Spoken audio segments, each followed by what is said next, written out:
दोस्तों, welcome back to my channel. अगर आपने अभी तक मेरे चैनल को सब्सक्राइब नहीं किया है तो जल्दी से मेरे चैनल को सब्सक्राइब कर दें। एपिसोड 3 की शुरुआत में 7 दिन पहले का दिखाया जाता है। संजय की सर्जरी हो रही होती है और शिष्या बाहर इसका इंतजार कर रही होती है। सर्जरी होने के बाद संजय कहती है कि जब से मैंने काम करना शुरू किया ये मेरी पहली छुट्टियां हैं। संजय कहती है कि शिष्या मेरे होम टाउन दोस्त होने के साथ साथ मेरी कोलीग भी है। अब चूँकि शिष्या ने अरेंजमेंट्स कर लिए हैं तो मुझे उसकी बात माननी पड़ेगी, मेरे पास और कोई चॉइस नहीं है। संजय कहती है कि मैं कई सालों से शंघाई में रह रही हूँ और नैनपिंग मेरा होम टाउन है। संजय कहती है कि मेरी मॉम बहुत गुस्सा करती है, लेकिन वो जो भी कहती है उनका कहने का वो मतलब नहीं होता। मेरी मॉम ने दूसरी शादी मिस्टर ही से की है, तब मैं और मेरा भाई थे मॉम के साथ। मिस्टर ही मेरे डैड के पुराने दोस्त हैं। मिस्टर ही ज्यादा बात नहीं करते लेकिन वो बहुत अच्छे हैं। वो हमारे लिए इस दुनिया के बेहतरीन स्टेप फादर हैं। जब मेरी मॉम की एज 40 इयर्स थी तब हमारी बहन हीनाओ पैदा हुई। हीनाओ के घर में आने की वजह से मैं और यैन अब ज्यादा हंसते हैं, लेकिन हीनाओ मॉम और डैड के लिए बहुत मुसीबतें खड़ी करती है। मेरे फैमिली मेंबर्स को ये बात नहीं पता कि नैनपिंग में एक ऐसा शख्स है जिसका इम्प्रेशन मुझ पर बहुत गहरा है। ये बात सच है कि हमारी कई सालों से मुलाकात नहीं हुई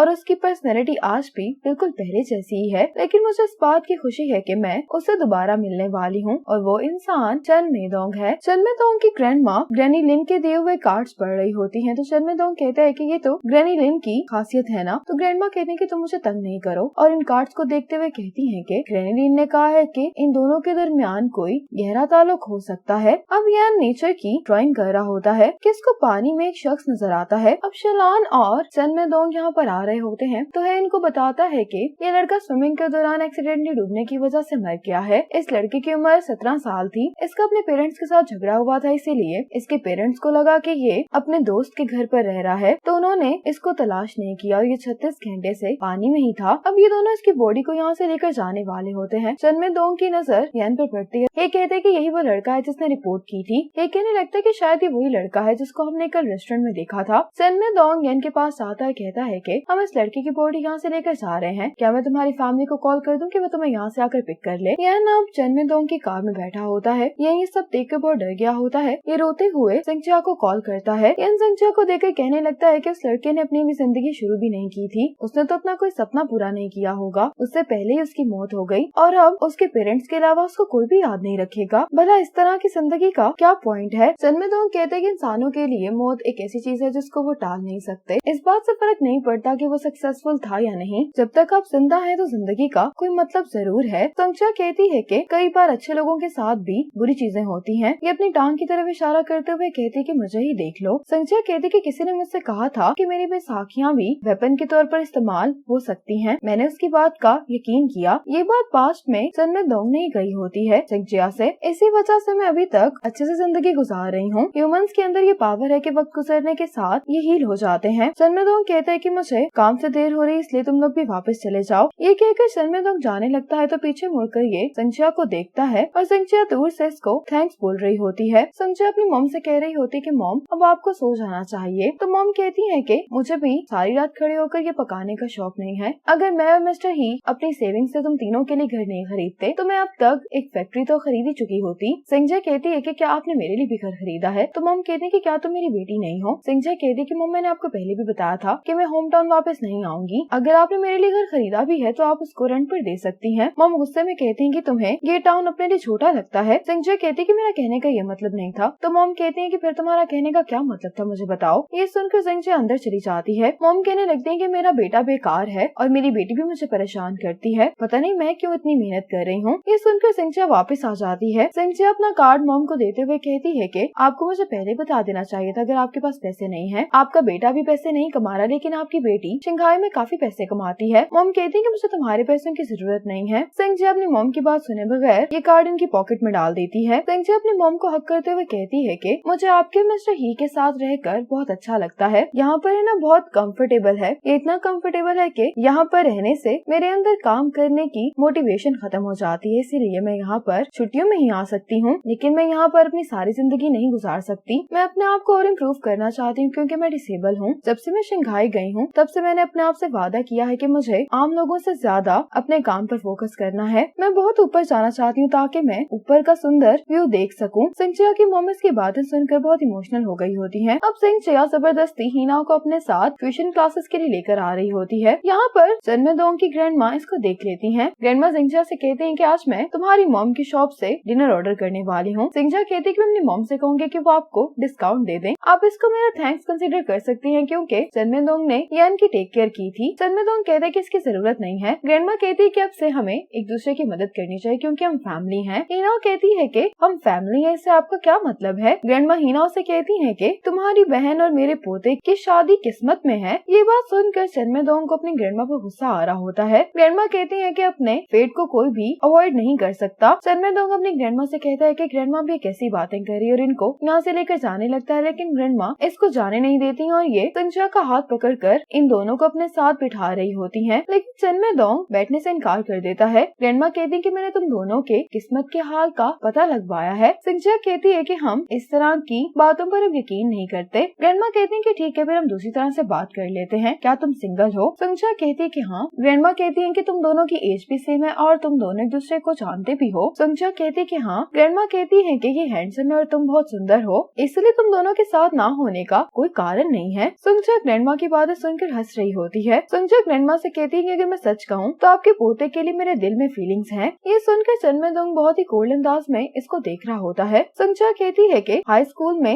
मुझे काफी अच्छा लगता था। हिनाओ चनमेदोंग की पिक्चर्स खींच रही होती है, लेकिन ये काफी पुरानी बात है। साइंटिस्ट कहते हैं कि हर 7 साल बाद हमारे सेल्स चेंज हो जाते हैं, इसीलिए मेरे दिल में जो उसके लिए फीलिंग्स थी वो भी चली गई हैं। अब ये मेरे लिए बिल्कुल एक अजनबी की तरह है। ग्रैंडमा कहती है कि इसमें कौन सी बड़ी बात है, तुम दोनों अब एक दूसरे को जान सकते हो। संजय कहती है कि मैं नैनपिंग सिर्फ छुट्टियों के लिए आई हूँ, मैं बहुत जल्द शंघाई वापस चली जाऊंगी। चनमेदोंग और मैं सिर्फ दोस्त हो सकते हैं क्योंकि मैं इसका फ्यूचर खराब नहीं करना चाहती। ये सुनकर चनमेदोंग इसको थैंक्स बोलता है और अपनी ग्रैंडमा को यहाँ से लेकर चला जाता है। चनमेदोंग वापस घर आते अपनी ग्रैंडमा से कह रहा होता है कि क्या आप दूसरे लोगों के सामने मुझे एम्बैरेस करना बंद कर सकती हैं। ग्रैंडमा कहती है कि क्या मैंने पहले कभी किसी लड़की के लिए इतनी एफर्ट्स की हैं। चनमेदोंग कहता है कि सिर्फ आपको संजय क्यों मिली है। ग्रैंडमा कहती है लेकिन मैंने अपना माइंड बना लिया है, मैं तुम्हारी खातिर संजय को मनाने की कोशिश करती रहूंगी। चनमेदोंग बहुत इरिटेट हो गया होता है, कहता है कि ग्रैंडमा क्या आप ये सब करना बंद कर सकती हैं। ग्रैंडमा कहती है कि मैं तुम्हें दूसरी चॉइस देती हूँ, अपने पेरेंट्स को कॉल करो, उनसे कहो कि वो अपने रीमैरिज पार्टनर्स को लेकर यहाँ आ जाएं ताकि हम तुम्हारे मसलों को डिस्कस करने के लिए एक फैमिली मीटिंग कर सके। चनमेदोंग कहता है कि उनको यहाँ पर बुलाने की कोई जरूरत नहीं है, मैं सीरियसली इस बारे में सोचूंगा। जिंगजा की मॉम कह रही होती है कि मैडम वो